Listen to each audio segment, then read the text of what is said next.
Welcome back to the EToH key only challenge part 2.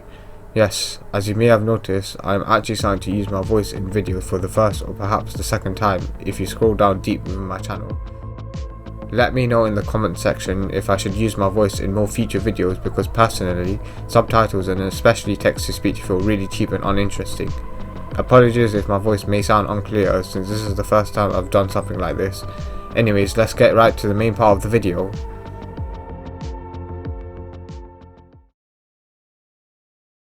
Also, my birthday passed just a few weeks ago, so a like would be appreciated.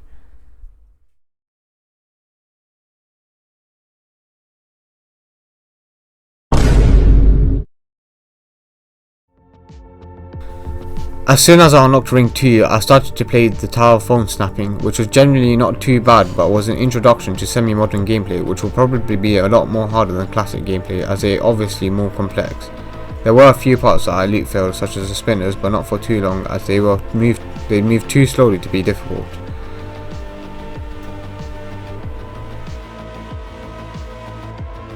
Oh no, not these head hitters, I hate those so much, bro.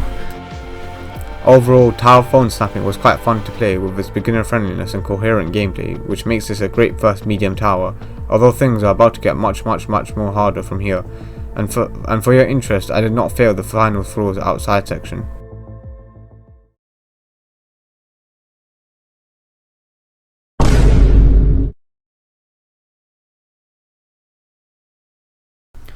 And for our next tower, I decided to do something a bit different, and that is that I'll try and beat some steeples from the Garden of EToH, even if they only award a half a point, because who cares? That means more filler content for ad revenue, let's go! On a serious note, Garden of EToH is probably one of, if not the best sub-realm currently made in the game. You get this giant cool looking futuristic garden along with this relaxing music that vibes well with the sub-realm's atmosphere. It is also noob friendly, unlike some other sub-realm that nobody liked despite having the design quality of Cyberpunk 2077 but the gameplay of a crappy knockoff LCD console. Unsurprisingly, these steeples were slightly more difficult than any of the other towers in this series, with maybe the exception of SOBJ due to their modern usage of client objects in gameplay. SOBJ was fairly easy, with the hardest part being some moving or wobbling platforms, since I don't remember this steeple too well. It is a pretty forgettable steeple. It also introduces push boxes. I mean, this is not exactly a push box, but you get what I mean. They shouldn't be too bad, apart from maybe a few that throw in kill bricks, as you're constantly forced to stop so that you don't get killed. Overall, I really like the steeple for its light-hearted introduction to modern gameplay and client objects to an inexperienced Roblox player. However, it is pretty forgettable and doesn't really have anything special.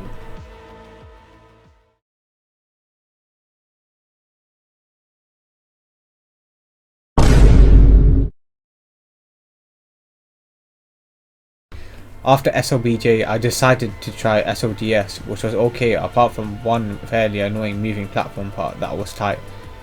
I have nothing else to say about this steeple other than the fact that it has a creepy and unique theme for an easy steeple in what is supposed to be a majestic area. Next we have Soif,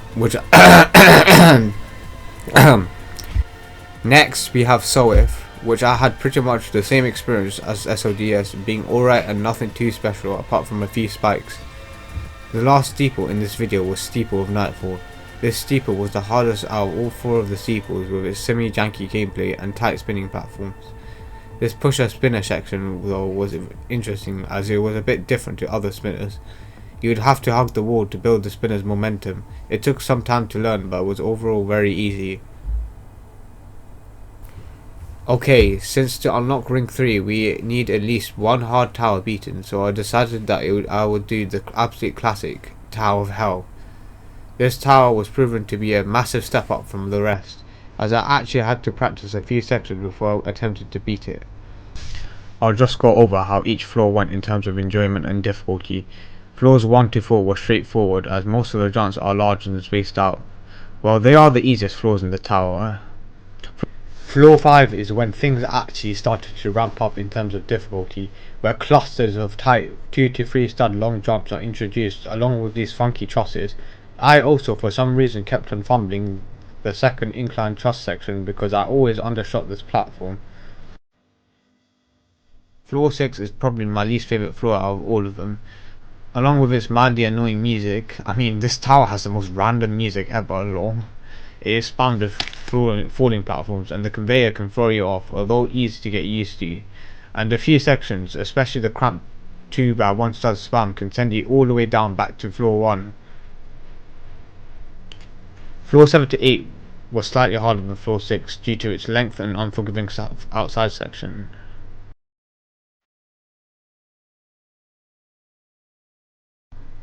Oh my lord, this part scared the hell out of me, bro. Floor 9 is only hard because it is filled with kill bricks that try too hard to drain your HP. In fact, I actually ended up dying in the middle of floor 10 due to this. Great job, kill bricks.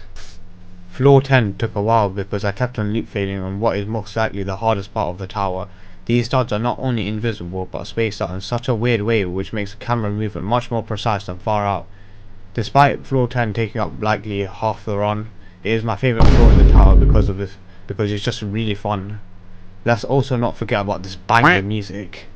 Overall, Tower of Heck was the first of its kind, and we should all be thankful for it starting a new generation of Roblox obstacle courses, regardless of its flaws.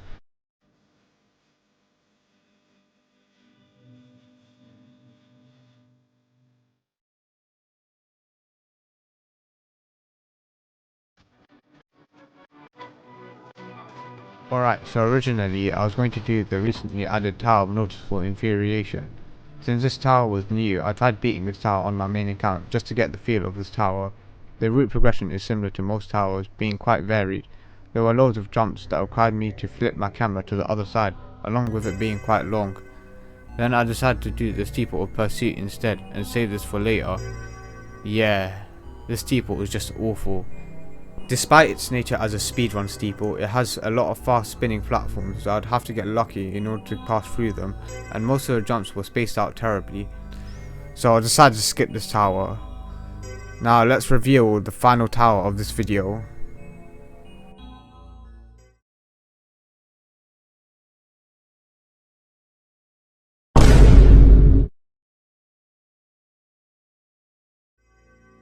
Right off the bat we hit our first major problem.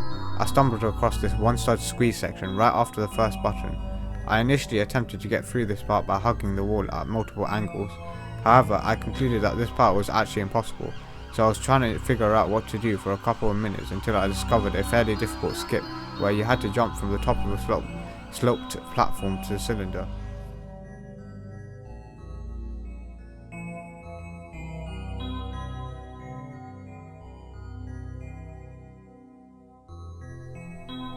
Everything went smoothly until the final part of the steeple, which was the most boring part of the grind. It was an absolute healing simulator. Most of the jumps were hard, especially the conveyor section, which threw me off, forcing me to backtrack to the start of this section. The floor was netted with double layer kill bricks, which made healing time so much more longer than necessary. Then I got stuck on a moving kill brick and died. We're not even on the worst part of the steeple yet.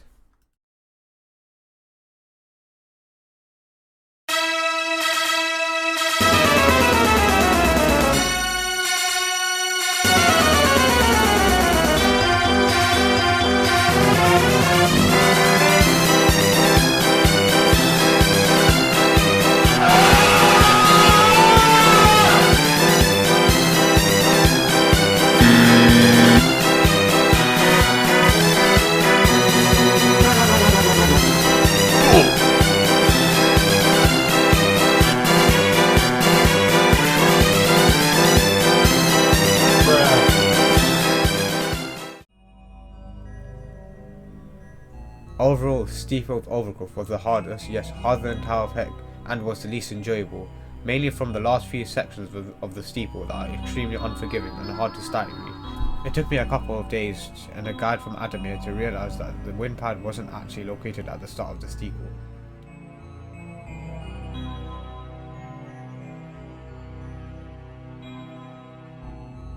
Unfortunately, this wraps up part 2 of the EToH doubly key only challenge series, and if you would like to see more, please smash the like button.